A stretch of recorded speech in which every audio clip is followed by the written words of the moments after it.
নমস্কার, নিউজ ভ্যানগার্ডের এক নজরে 25-এ আপনাদের প্রত্যেককে স্বাগত। আপনাদের সঙ্গে রয়েছে এই মুহূর্তে আমি দিয়া। চোখ রাখবো আজকের কিছু গুরুত্বপূর্ণ খবরের দিকে। দানিয়েল দেববর্মা খুনের ঘটনায় অভিযুক্ত 3 জনের 2 জনকে গ্রেফতার করার খবর পেয়ে বীরমোহন এডিসি ভিলেজের দানিয়েল দেববর্মার গ্রামের লোকরা বুধবার সিধাই থানায় হাজির হয়ে চরম বিক্ষোভ দেখালেন। এক অভিযুক্তের বাইক দেখতে পেয়ে সেটাতে ভাঙচুরও করেন।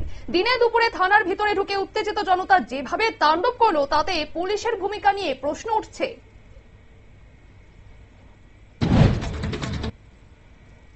বিজ্ঞান প্রযুক্তি দপ্তর ও দিব্যোদয় কৃষি বিজ্ঞান কেন্দ্রের যৌথ উদ্যোগে পঞ্চগব্য পণ্য সামগ্রী উৎপাদনের দক্ষতা বৃদ্ধির উপর প্রশিক্ষণ শিবিরের সূচনা হলো বুধবার দুপুরে। প্রশিক্ষণ শিবিরের সূচনা করেন রাজ্যের বন দপ্তরের মন্ত্রী অনিমেষ দেববর্মা। 3 দিনের এই শিবিরে গোমূত্র, গোবর, দুধ, ঘি ও দই ইত্যাদি দিয়ে শ্যাম্পু, সাবান, মশার কয়েল ও ফিনাইলের মতো দ্রব্য তৈরির প্রশিক্ষণ দেওয়া হবে। শিবিরে খোয়াই জেলার 6টি ব্লক থেকে 65 জন মহিলা ও পুরুষ যোগ দিয়েছেন। আসন্ন ৭৯তম স্বাধীনতা দিবস উদযাপনকে কেন্দ্র করে গোমতী জেলার গর্জি বাজার উচ্চতর মাধ্যমিক বিদ্যালয়ের উদ্যোগে 8ই আগস্ট থেকে হর ঘর তিরঙ্গা কর্মসূচি চলছে। এরই অংশ হিসেবে বুধবার দুপুরে বিদ্যালয় প্রাঙ্গণে গর্জি এলাকার অবসরপ্রাপ্ত সেনাকর্মীদের সংবর্ধনা জানানো হলো।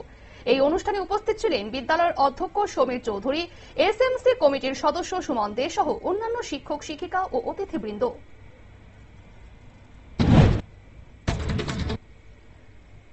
স্বাধীনতা দিবসের প্রাক্কালে বড় সাফল্য পেল যাত্রাপুর থানার পুলিশ।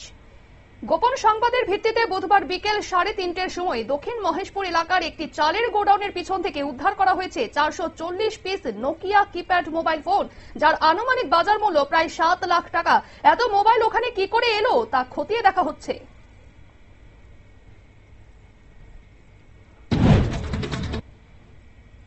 ৭৯তম স্বাধীনতা দিবসের প্রস্তুতি উপলক্ষে বুধবার ধর্মনগরের বিবিআই স্কুলের মাঠে অনুষ্ঠিত হল চূড়ান্ত মহড়া। ধর্মনগরের শহরের বিভিন্ন বিদ্যালয়ের পড়ুয়া, এনসিসি ক্যাডেট, পুলিশ, টিএসআর বাহিনী ও বিভিন্ন সাংস্কৃতিক দলের অংশগ্রহণে মহড়া জমে উঠেছিল। বৃষ্টি সত্ত্বেও অংশগ্রহণকারীরা নিখুঁতভাবে কুচকাওয়াজ ও সাংস্কৃতিক পরিবেশনার অনুশীলন সম্পন্ন করেন। উপস্থিত ছিলেন জেলার প্রশাসনিক কর্তারা, পুলিশ আধিকারিক ও স্কুল কর্তৃপক্ষ।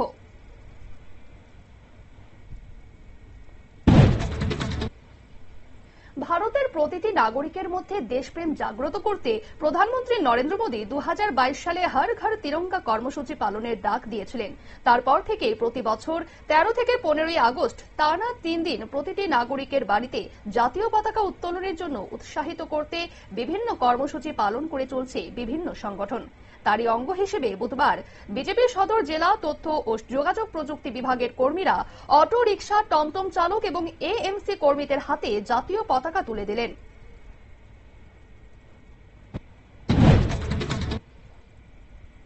পনেরোই আগস্টের আগে মদ বিরোধী অভিযানে সাফল্য পেল পূর্ব থানার পুলিশ। গতকাল ও আজকে গোপন খবরের ভিত্তিতে 2 জন পাচারকারী সহ প্রচুর পরিমাণ অবৈধ বিদেশি মদ উদ্ধার করে তারা, যার বাজার মূল্য আনুমানিক 1,15,000।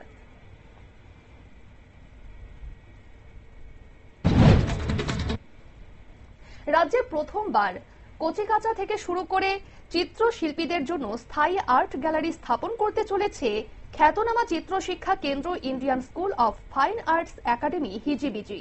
আগামী 15ই আগস্ট শুক্রবার আগরতলার 37 আখাউড়া রোডের সন্তোষ মার্কেটে অবস্থিত Indian school of fine arts একাডেমিতে সন্ধ্যা 6টায় এই আর্ট গ্যালারির আনুষ্ঠানিক উদ্বোধন হবে।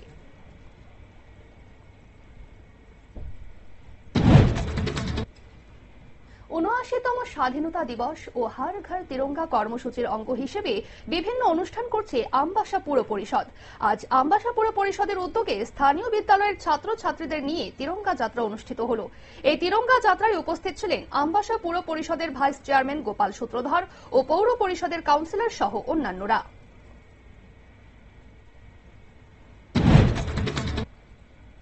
ঊনকোটি জেলা স্বাস্থ্য ও পরিবার কল্যাণ সমিতি এবং সমাজ কল্যাণ ও শিক্ষা দপ্তরের যৌথ উদ্যোগে কৈলাসহরের কলাক্ষেত্রে অনুষ্ঠিত হল 1 দিবসীয় মাদক বিরোধী সচেতনতামূলক কর্মশালা। প্রদীপ প্রজ্বলনের মধ্য দিয়ে এই কর্মশালার শুভ সূচনা করেন সমাজ শিক্ষা, সমাজ কল্যাণ ও যুব বিষয়ক ক্রীড়া দপ্তরের মন্ত্রী টিঙ্কু রায়।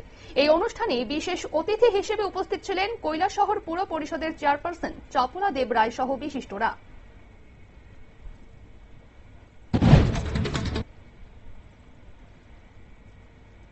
ত্রিপুরা সরকারের উন্নয়নমুখী পদক্ষেপের অংশ হিসেবে কৈলাসহরের গৌরনগরে নবনির্মিত 132 কেভি ট্রান্সমিশন লাইনের শুভ উদ্বোধন হল বুধবার।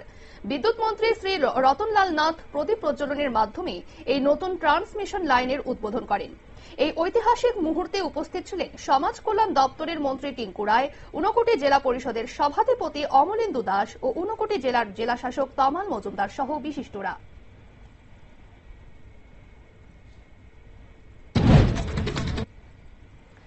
বুধবার উত্তর জেলা ত্রিপুরার কদমতলা প্রাণী সম্পদ বিকাশ দফতরের উদ্যোগে মুখ্যমন্ত্রী প্রাণী সম্পদ বিকাশ যোজনার আওতায় কদমতলা ব্লকের অন্তর্গত 19টি গ্রাম পঞ্চায়েতের মোট 274 জন উপভোক্তাকে 20টি করে মোরগের ছানা বিতরণ করা হয়েছে।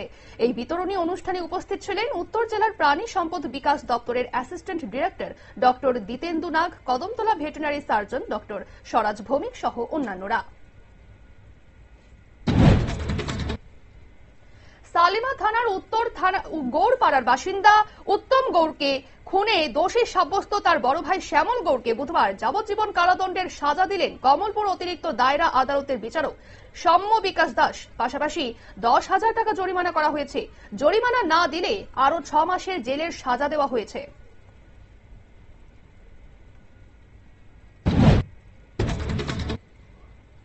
আসন্ন ৭৯তম স্বাধীনতা দিবস উদযাপন উপলক্ষে সারা দেশে চলছে হর ঘর তিরঙ্গা কর্মসূচি।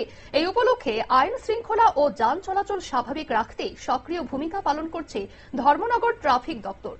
বুধবার শহরের ব্যস্ততম রাজবাড়ী ট্রাফিক পয়েন্টে বিশেষ অভিযান পরিচালনা করে বাইক চালক ও ই রিকশা চালকদের বিরুদ্ধে ব্যবস্থা নেয় কর্তৃপক্ষ। আমেরিকার সাথে কূটনৈতিক টানাপোড়েনের মাঝে রাশিয়ার সঙ্গে সম্পর্ককে আরো দৃঢ় করেছে ভারত। জাতীয় নিরাপত্তা উপদেষ্টা অজিত ডোভালের পরে এবার মস্কো যাচ্ছেন ভারতের বিদেশমন্ত্রী এস জয়শঙ্কর। আগামী 21শে আগস্ট রুশ বিদেশমন্ত্রী সের্গেই লাভরভের সঙ্গে বৈঠকে বসার কথা রয়েছে তার।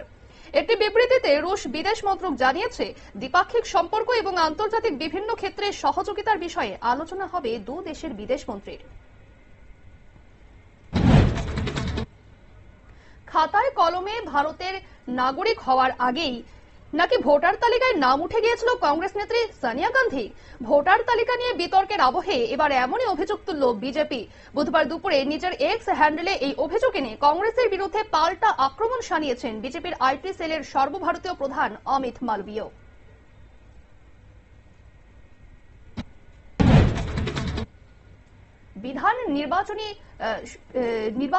বিধানসভা নির্বাচনে বিজেপিকে জেতাতে কার্যত ডাকাতি শুরু করেছে নির্বাচন কমিশন। বুধবার এমনই অভিযোগ তুলে সংবাদ মাধ্যমের সামনে সরব হলেন আরজেডি বিধায়ক তেজস্বী যাদব। তার অভিযোগ, বেছে বেছে বিজেপি নেতাকর্মী ও তাদের পরিবারের সদস্যদের 2টি আলাদা এপিক নম্বর সহ ভোটার কার্ড দেওয়া হচ্ছে। নিজের দাবির সপক্ষে সংবাদ মাধ্যমের সামনে তথ্য প্রমাণ তুলে ধরেন তেজস্বী। বিশেষ নিবিড় সংশোধনী বা এসআইআর নিয়ে বিতর্কের মাঝেই তেজস্বীর এই অভিযোগ নতুন করে শোরগোল ফেলে দিয়েছে।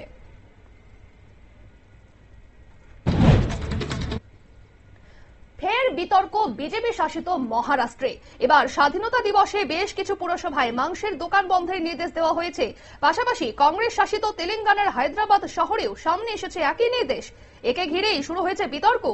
এই ঘটনার প্রতিবাদে গর্জে উঠেছেন এআইএমআইএম প্রধান আসাদুদ্দিন ওয়েসি। পাশাপাশি সুর চড়িয়েছেন এনডিএ সঙ্গী অজিত পাওয়ারও।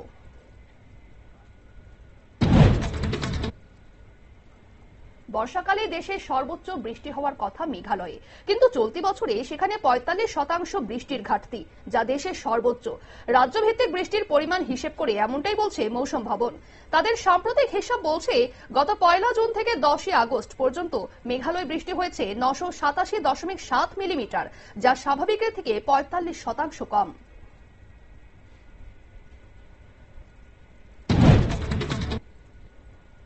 বিহারে বিধানসভা ভোটের মুখে ভোটার তালিকার বিশেষ নিবিড় সংশোধনে বাদ পড়েছে 65 লক্ষ ভোটার, যার পর সংশোধনের নামে ভোটার তালিকায় কারচুপির অভিযোগ এনে সরব হয়েছে বিরোধীরা। অন্যদিকে ভোটার আধারের মতো পরিচয়পত্র নিয়ে ধোঁয়াশা তৈরি হচ্ছে। এর মধ্যেই বুধবার জাতীয় নির্বাচন কমিশনের পাশে দাঁড়িয়ে সুপ্রিম কোর্টের পর্যবেক্ষণ, ভোটার তালিকার বিশেষ নিবিড় সংশোধন ভোটার বিরোধী কার্যক্রম নয়।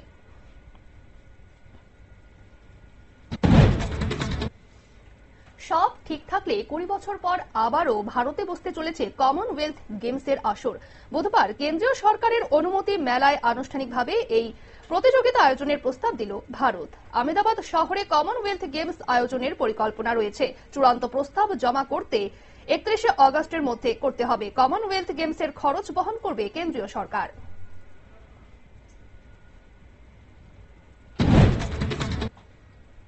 খুনের মামলায় অস্বস্তি সুশীল কুমারের।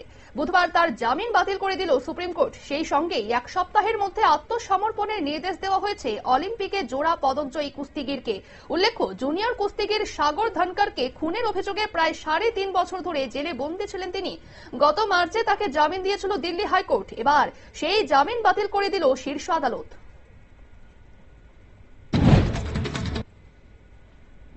গ্রেফতার হলেন দক্ষিণ কোরিয়ার ফার্স্ট লেডি কিম কোয়েন।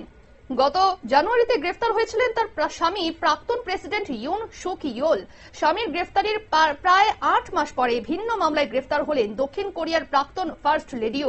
শেয়ারে কারচুপি, ঘুষ নেওয়া সহ বেশ কিছু অভিযোগ রয়েছে তার বিরুদ্ধে।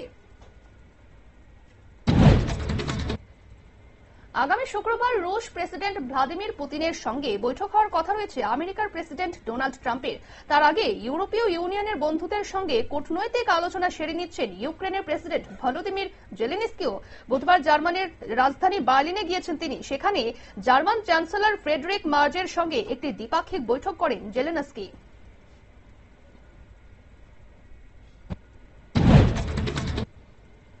আমেরিকার গুরুদ্বারের কাছে এক শিখ বৃদ্ধকে গলফ ব্যাট দিয়ে বেধড়ক মারধরের অভিযোগ উঠল এক যুবকের বিরুদ্ধে। জানা গিয়েছে, মারের জেরে ভেঙে গিয়েছে তার মুখের হাড়, এমনকি বৃদ্ধর মস্তিষ্কেও রক্তক্ষরণ হয়েছে বলে খবর। গুরুতর আহত অবস্থায় তাকে উদ্ধার করে নিকটবর্তী একটি হাসপাতালে ভর্তি করানো হয়েছে। এক নজরে 25 আপাতত এই পর্যন্তই। পরবর্তী খবর এবং টক শো দেখার জন্য অবশ্যই চোখ রাখুন নিউজ ভ্যানগার্ডের পর্দায়। নমস্কার।